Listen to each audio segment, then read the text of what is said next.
sustancias, tratamientos, razones por las que se producen. Bueno, aquí estamos leyendo algunos datos que nos han dado, que dice que según fsalud.com, entre el 75% y el 80% de los cánceres orales se relaciona con el consumo del tabaco y el alcohol. El riesgo del desarrollo es de 2 a 13 veces mayor la gente que es fumadora a la gente que no es fumadora, y si se combina con el alcohol, muchísimo más. Pero de todo eso, de las causas, de tratamientos, vamos a hablar con el especialista que ya se encuentra aquí sentado con nosotros en Conectados. Está a mi lado Cristian Venables, cirujano maxilofacial del Hospital Dipreca. Sí, muchas gracias. ¿Cómo estás, Cristian? Muy bien. Bienvenido.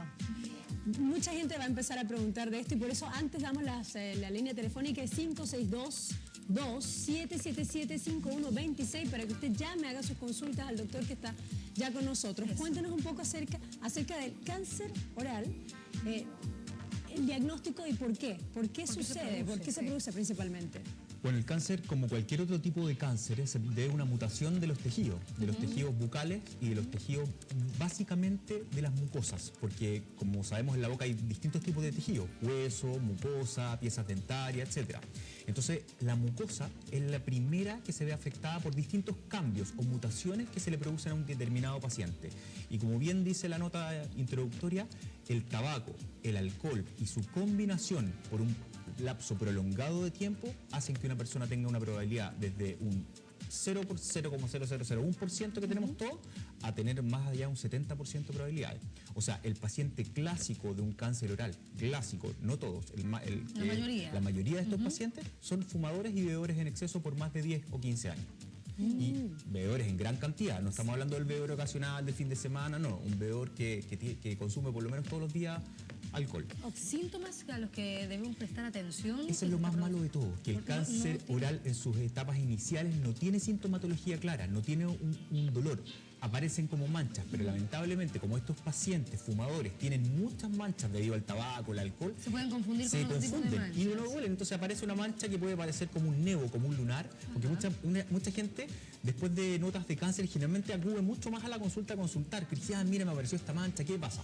Y el problema es que estas manchas son lunares y que nunca se lo habían visto, pero se empiezan a examinar y aparece una mancha negra y se asustan, y son lunares como los que tenemos en la piel, que también están en mucosa y que se llaman nevos, y que la mayoría de las veces son benignos. El problema es cuando se transforman en malignos, ya sea por el consumo del tabaco, alcohol, o por cualquier otro tipo de causa, por ejemplo, como un trauma. A eso quería llegar. El trauma no necesariamente, discúlpame, el trauma no necesariamente es un golpe, sino que es cualquier objeto, como una prótesis dentaria mal ajustada, que traumatiza constantemente esta mucosa y hace que se pueda producir una mutación en la mucosa y por lo tanto un cáncer. Mira, importantísimo también saberlo. Porque, por supuesto que claro, hay gente que inclusive se aguanta el dolor porque lo que sea, dice no, debe ser normal mientras que se ajusta, pero no debe permitirlo entonces en su boca.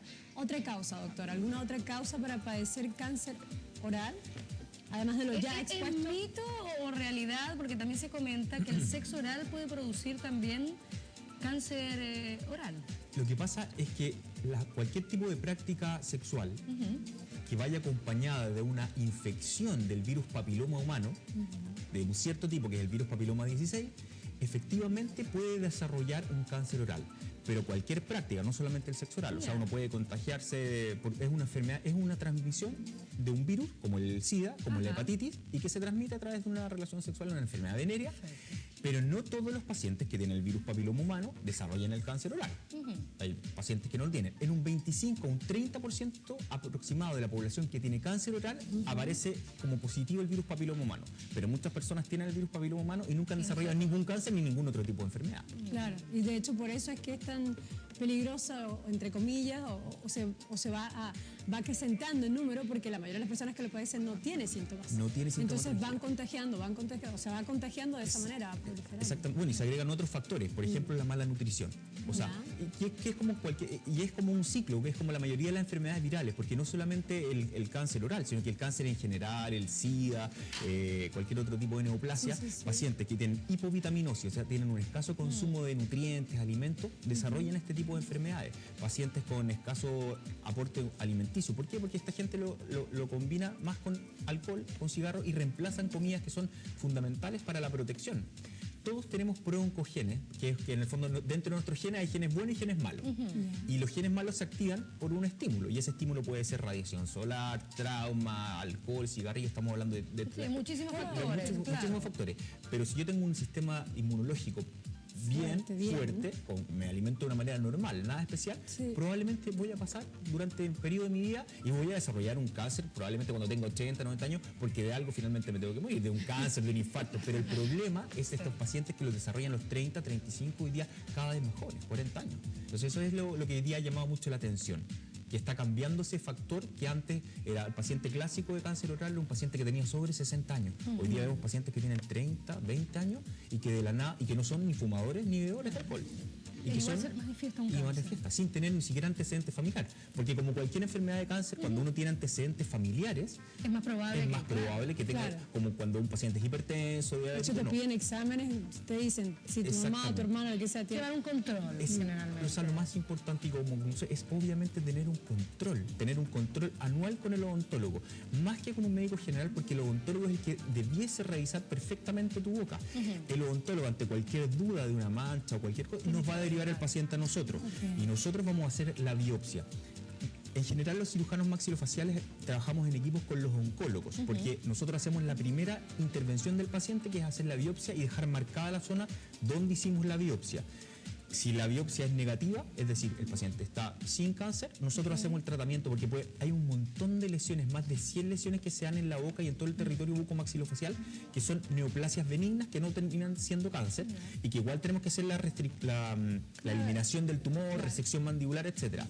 Pero cuando el paciente tiene cáncer, dependiendo de cualquier estadio que sea, desde el 1 hasta el 4, con metástasis, sin metástasis, se deriva al oncólogo, porque además de sacar el tumor, hay que hacer vaciamientos ganglionarios. No, doctor, porque no quiero dejar esperando a Carolina, que nos está llamando desde California. ¿Cómo estás, Carolina? Hola, buenas tardes. Días. Buenos días para ti, tienes toda la razón, un gusto saludarte. ¿Tienes alguna consulta? Gracias. ¿Nos quieres contar algún caso? No, yo quería hacer una consulta al doctor. Te escuchamos. Doctor, si uno tuviera una carie maltratada de mucho tiempo, ¿también puede producirse, no sé si un cáncer o una infección ya mayor? Sí, no, por supuesto.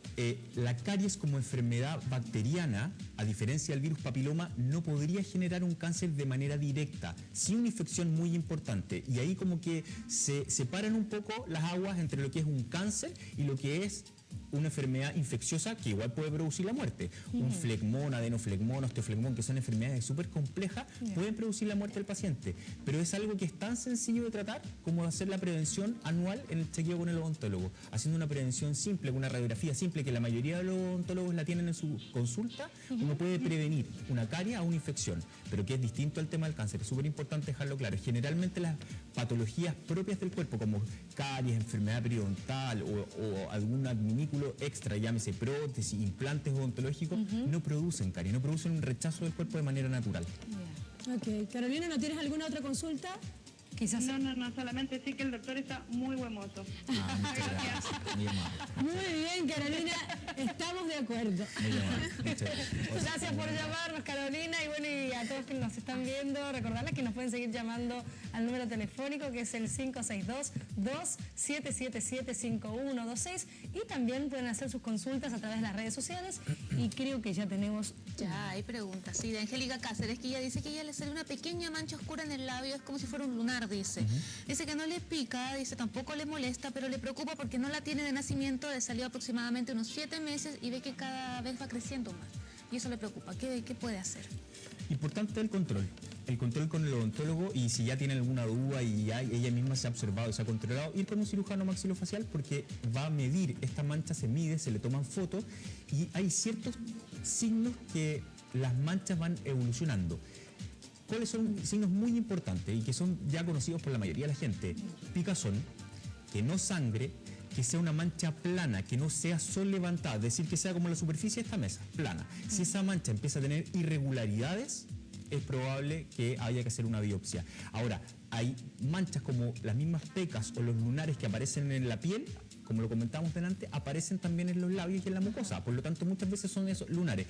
Pero sí hay que tener un cuidado especial, porque los lunares son potencialmente cánceres cuando no se tratan bien y por lo tanto la exposición en un labio, a diferencia de adentro de la boca, está siempre expuesta al sol. Y cuando vamos a la nieve, cuando vamos a la playa o simplemente la gente que trabaja en el campo tiene mucha más probabilidad de sufrir un cáncer en los labios que una persona que trabaja como yo en la oficina de lunes a viernes, que no tengo exposición a la radiación solar directa. Por eso hoy día está tan en boga esto de los protectores y los bloqueadores solares para la gente que trabaja al aire libre, en la construcción, etcétera. Ahora, una vez que te diagnostican digamos, porque mucha gente que nos está viendo posiblemente ya padezca esta enfermedad. ¿Cuál es el tratamiento? ¿Cuáles son las expectativas? ¿Qué es lo que pasa allí, doctor? Lo más importante es el estadio en que se pilló la enfermedad, porque como tiene diferentes estadios, y estadio llámese a si está recién comenzando o ya está muy avanzado, va a depender absolutamente de eso. ¿De qué depende? La membrana basal que separa la mucosa del resto del organismo, cuando las células cancerígenas atravesaron esa membrana, se genera la metástasis. Y cuando ya tenemos metástasis a nivel pulmonar, hepática, ya es un paciente que tiene muy mal pronóstico, que por supuesto se hace quimioterapia y se somete a distintos tipos de tratamiento, pero ya el pronóstico es malo. Cuando el cáncer es encontrado de manera temprana y se hace la extirpación completa de la mancha, lesión, pápula, etcétera, el pronóstico es muy positivo. Y sobre todo en boca, que es tan importante, porque tener sacar un pedazo, un trozo de la lengua, sacar un trozo del maxilar es deformante, a diferencia de un cáncer estomacal que uno anda en la vida y nadie se da cuenta, pero la cara es súper estigmatizante además. O sea, no solamente el pronóstico de vida, sino que estos pacientes viven y muchas veces lo conversamos en el hospital, el doctor sabe que prefiero no vivir. O sea, tenemos un caso, de hecho, en el hospital ahora, de un paciente que tiene 85 años que decidió no operarse, porque fuimos como equipo, le dijimos, señor, lo que usted tiene que hacer es sacarse la mitad de este maxilar, sacarse el ojo, esto es algo muy difícil de entender por la familia. ¿Y quién prefiere hacer la familia? Doctor, mi papá ya es abuelito, tiene 85 años y queremos que viva lo mejor posible. Tratar el dolor y no sufrir este tremendo tipo de tratamiento. Difícil decisión, pero a veces es necesaria. Gisermina desde Argentina nos llama. ¡Aló! Hola, ¿qué tal? ¿Cómo les va? ¿Cómo están ustedes? Muy bien, Gisermina, gracias por llamarnos y acá está el doctor, muy guapo y muy inteligente para escuchar.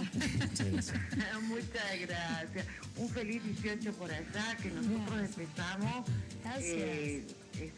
Nosotros empezamos recién el viernes con Feria de Colectividades. Acá todas las colectividades se juntan en la provincia del Chubut. Pero bueno, mi consulta era la siguiente para el doctor.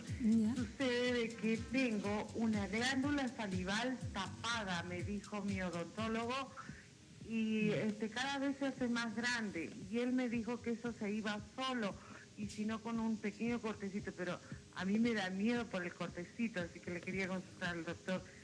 Y sigo esperando que, como me dijo él, porque tuve una caída muy fuerte, me golpeé y me mordí. Y él dice que tengo una glándula salival tapada. Una consulta, estimada, ¿y esa glándula salival está debajo de la mandíbula o más cerca del oído o a nivel del labio? ¿Dónde está? No, está en la, digamos, como le dicen en Chile acá, la carretilla, en el cachete. Perfecto, perfecto. En la cara. Ya. Te lo explico, mira, lo más probable por la ubicación que tú me estás dando es que efectivamente esa glándula esté tapada con un tapón mucoceroso por el tipo de saliva que produce esa glándula, que se llama parótida. Es súper importante ver la diferencia de qué glándula está obstruida o tapada, ya sea la parótida del labio o submaxilar o submandibular, y por eso te lo preguntaba, ¿no te dijo el diagnóstico si era una parotiditis? No, ya no está con nosotros. No está con nosotros. Sí.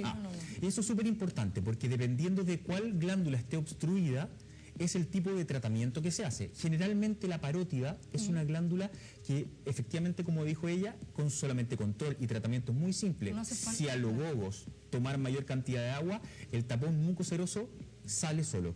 A diferencia de una glándula submaxilar o submandibular, que por lo general, por el tipo de saliva que tiene, que es mucho más mucosa, genera cialolitos. ¿Qué son los cialolitos? Los cálculos, los mismos cálculos renales, y que generalmente no salen solos. Y son cálculos que llegan a tener un tamaño de 3 centímetros de diámetro, que muchas veces tenemos que entrar por una vía subcutánea, hacer una disección, abrir y muchas veces sacar la glándula completa, porque el cálculo es tan grande que no lo podemos sacar. O sea, dependiendo de la ubicación. Pero por lo que tú me dices, que es la zona como de la carretilla, o sea, de la mandíbula, probablemente sea una parótida. Indicaciones muy sencillas y vas a ver que no se van a haber pasado. Calor local, con una bolsa de agua caliente. Antibióticos, si tú ves que tienes un mal gusto en la boca, que eso tienes que ir a un odontólogo de tu país para que te dé una receta. Agua, tomar o sea, dependiendo de tu consumo de agua, si tú bebes mucha agua como debiese ser, sería fantástico. Y si no, duplicar tu consumo de agua y siempre previo a cualquier alimento, desayuno, almuerzo o cena, estrujarte la mitad de un limón en la lengua, porque eso va a hacer que la glándula se extruje al máximo. Y como voy a tener una glándula llena de agua, voy a hacer que ese tapón mucoceroso, que es como una saliva más espesa, la bote. Esa saliva se infecta porque está detenida. La glándula siempre está secretando saliva hacia la boca. Si yo esa glándula la extrujo, por lo tanto esa infección, esa saliva que estaba estancada, la voy a eliminar y la glándula va a seguir funcionando normalmente. Bien. Así que con esas indicaciones deberías estar impecable. Bien, gracias por tu llamado y pasamos nuevamente entonces por las redes sociales. Así es, porque Esther me dice que tiene una amiga al lado de ella que dice que le salieron 2 bolitas azules, dice, entre el labio superior y la encía. Así que ella quiere saber qué puede ser. Entre el labio superior y la encía. Exacto.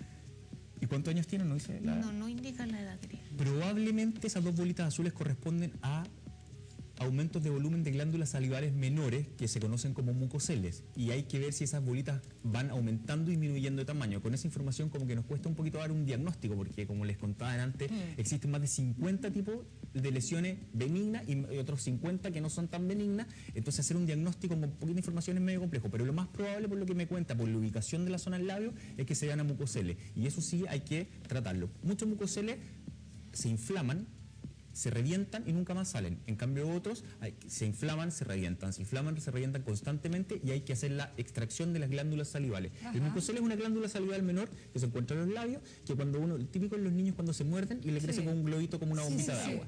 Y uno no saca nada con reventarla porque vuelve a crecer y vuelve a crecer. Entonces hay que sacar la glándula completa. Son glándulas chiquititas en todo caso. Ajá. Una cosa, un procedimiento más o menos sencillo. Doctor, nos hablabas de que muchas veces tienen que extirpar, incluso sacar partes de la cara. Sí, ¿Existe algún tipo de reconstrucción nuevamente Sí, hoy día hay... pero antes tenemos otro llamado. Sí, tenemos otro llamado telefónico. Atendamos entonces a Lilian, que nos está llamando. ¿Cómo estás, Lilian? Hola, ¿cómo están? Muy bien, ¿de dónde nos llamas? De Miami. Un gusto saludarte. Buenas tardes entonces para ti. Igualmente. Te escuchamos, Lilian. Mira, yo tengo un problema. Me salió una bolita cerca de la oreja, pero por el lado delantero, se puede decir, por el lado de la cara, de la mejilla. El doctor me dijo que era en la parótida. ¿Cómo se llama? Esta bolita se me infectó una vez y me creció como la mitad de una pelota de ping-pong. Me la reventaron, me la limpiaron y se fue, pero ahora me volvió a salir y tengo otra vez como más grande que un poroto. Yo quería preguntarle al doctor qué tan delicado es, que si tengo que extirpármela, hacer más tipo de examen especial. Una consulta, amiga, ¿y esta bolita te dijo el doctor que estaba dentro de la glándula o en la zona de la glándula? Es súper importante en el fondo. Es que no me han hecho un examen más profundo, que yo se siente y se ve. Por delante donde está el aro, se puede decir adelante. Sí, y perfecto. lo que sí me está dando bastante dolor de cabeza. Sí, claramente en la región parotidia, y es súper importante que te hagas un chequeo porque es totalmente distinto si este aumento de volumen, que puede ser desde un furúnculo simple, que sea por un vello que se haya encarnado y que esté creciendo dentro de la piel, aunque sea un adenoma pleomorfo, que puede ser un tumor benigno que crece dentro de la parótida. Entonces hay, como tengo, mucha variedad de diagnósticos, y cuando uno no tiene el diagnóstico claro, sin los estudios necesarios, es muy difícil dar un consejo. Pero el consejo primero es que visite un especialista para que le haga un diagnóstico. Con ese diagnóstico podemos conversar, porque siempre hay muchos tratamientos para un mismo diagnóstico, que hay algunos tratamientos que son un poquito más agresivos y otros no, y va a depender de un montón de factores: edad del paciente, si es fumador, si tiene antecedentes familiares, etcétera. Entonces es súper importante que tengas un diagnóstico claro, y para eso hay que hacer un estudio, probablemente te van a tener que hacer una ecotomografía de cuello, un TAC, etcétera, para determinar la ubicación de esta lesión. Espero que la haya dormido. La última pregunta, doctor, si tengo que referirme a un otorrino laringólogo o a un maxilofacial. A cualquiera de los dos. A cualquiera de los dos, porque si está dentro de la parótida, bueno, acá en Chile por lo menos cualquiera de los dos hacemos ese tipo de tratamiento. No lo sé, en Miami, a lo mejor ahí me da la impresión que también, que en Miami también los maxilos hacen el tema de la parótida. Gracias, Lilian, por llamarnos. Ojalá haya servido todos los datos que te dio el doctor. Volvemos entonces a la pregunta. ¿Existe algún tipo de reconstrucción cuando suceden esos casos extremos donde hay que generalmente cortar, claro, que se para alguna parte? Hoy día hay un montón de tipos de rehabilitación y depende de un montón de factores. Primero, ¿qué cantidad de tejido nos quedó? Porque obviamente si es un cáncer que está muy avanzado y tuvimos que hacer una resección de tejido óseo demasiado importante, ya no tenemos dónde más anclarnos. Entonces han aparecido hace un par de años unas estructuras de titanio que reemplazan el esqueleto de la cara. Increíble. El problema es que esa estructura de titanio hay que colocarla inmediatamente en la cirugía porque después el paciente va a radiación y cuando el paciente va a radiación el hueso que queda en un estatus cero, en que después ya no hay desarrollo. Por lo tanto, si yo después coloco cualquier implante odontológico o coloco cualquier tipo de rejilla de titanio, ese hueso la rechaza y se produce una necrosis del hueso porque el hueso ya no repara. Entonces va a depender de la planificación que uno tenga. Ahora, por suerte y por lo general, la mayoría de los cánceres en Chile, por lo menos, uno los detecta en un estadio temprano. Y donde no es necesario. Donde no es necesario llegar a eso, pero sí, por lo tanto, siempre hay que hacer resección del tumor y con un margen de seguridad. Es decir, si el tumor mide 2 centímetros, nosotros además hay que hacer un margen de 3, 4 centímetros aparte del tumor, que eso lo hace el cirujano oncólogo. Luego se va a radiación o, dependiendo de la planificación que hayamos hecho en conjunto, el paciente vuelve a nosotros le colocamos con ellos o solo, por ejemplo, con un colgajo microocularizado, un peroné o injerto crestiliaco o de calota, hacemos una reconstrucción de los maxilares y colocamos inmediatamente los implantes, porque el tiempo, la ventana que tenemos entre que el paciente se operó el tumor y que va a radiación es muy cortito. Entonces tenemos que potenciar ese tiempo al máximo para que el paciente después tenga un estilo de vida lo más similar a lo que tenía antes. Que también es eso es lo más importantísimo. importante. Desde Atlanta llaman, así que Jessica, aló. Aló, Jessica. ¿Aló? ¿Cómo estás? Te escucha el doctor atentamente. ¿Jessica? Sí, aquí estoy. Perfecto. Ahora sí, te escuchamos, te estamos escuchando. Ok, bueno, yo tengo 36 años y hace un tiempo atrás, no sé, yo creo que como menos de un año, tengo unas manchitas moradas en la lengua, son como 3. No sé a qué se vean. Antes no lo había tenido, ahora lo tengo, no sé. Jessica, ¿y en qué ubicación de la lengua están esas manchitas? ¿En la punta o en qué ubicación de tu lengua están estas manchitas? En la punta. Punta. Son 2 en la punta, como un lado cada una, y el otro por el costado. Ya, ¿y no le has consultado a tu odontólogo por estas manchitas? ¿No la ha visto nadie aún? No. Le hice una consulta a una doctora, pero de otro rubro. ¿Aló? Sí, sí te escuchamos. Ajá, pero me dice, bueno, yo fumo, y me dice que por ahí la cosa, pero no he visto un especialista en realidad. Bueno, si tú fumas, y dependiendo de la cantidad que fumes, pero si ya es un constante de todos los días fumar, sí es importante que alguien te haga un chequeo y que te haga una continuidad de visitas para determinar que esas manchas no crezcan, no se induren, quiere decir que no crezcan, que no se levanten, que siempre sean planas, y en el caso de cualquier duda hacer una biopsia. Como la punta de la lengua es muy accesible, para nosotros hacer una biopsia la podemos hacer en la consulta, en la clínica odontológica. Entonces es bastante simple y ante la duda siempre mejor hacer una biopsia, porque como son manchitas pequeñitas todavía, eso no afecta en nada al tejido de la lengua, que es un músculo que es muy grande. Por lo tanto, sacar esas manchitas y biopsiarlas es algo muy positivo para ti. A mí me da la impresión, sin conocerte, obviamente. Okay. Conforme, Jessica. Muchísimas gracias por llamarnos. Pasamos por las redes sociales que hay otra consulta. Así es, porque Patricia Fuensalida dice que hace años le salió un hemangioma en la lengua y a veces dice que vuelve a crecer un poco. Y ella quiere saber si hay algo que esté asociado con esto y al cáncer oral. No, el hemangioma no está asociado para nada al cáncer oral porque son malformaciones vasculares. Es decir, como tenemos venitas o arañitas en la cara, el hemangioma obviamente es mucho más grande. Pueden ser arteriales, venoso o arteriovenoso. Y dependiendo del tamaño, muchas veces son patologías muy complejas, en el fondo, que pueden atentar contra la vida de un paciente. Pero cuando son generalmente pequeños, no producen nada, pero sí van cambiando de presión porque como tienen presión sanguínea, muchas veces están más pequeños, muchas veces están más grandes. Hoy día han aparecido algunos estudios que dicen que con ciertos medicamentos, al inyectarlos directamente en el hemangioma, ellos pueden reducir su tamaño. Y lo mismo que le decíamos la indicación a la otra amiga, súper importante hacer un diagnóstico, que claramente es un hemangioma, ver si es de alto, bajo o mediano flujo, es decir, si tiene mucha sangre o poca sangre, porque dependiendo de eso es el riesgo que tienen estos hemangiomas en estos pacientes. O sea, hay pacientes que tienen hemangiomas mandibulares y que no se pueden hacer atenciones odontológicas, porque pueden desangrarse, y hay que hacerlo con el pabellón, con anestesia general, con recambio de sangre, y hay otros que son tan pequeños como en el labio, que se operan, se sacan, sangran mucho, pero se sutura y se acabó el problema. Y por eso es tan importante determinar qué tipo de hemangioma es, o malformación vascular, va a depender de que sea un diagnóstico diferencial ahí, y lo más importante, ver qué tanto le molesta al paciente para ver si tiene la posibilidad de sacárselo o no es necesario, que eso es súper importante.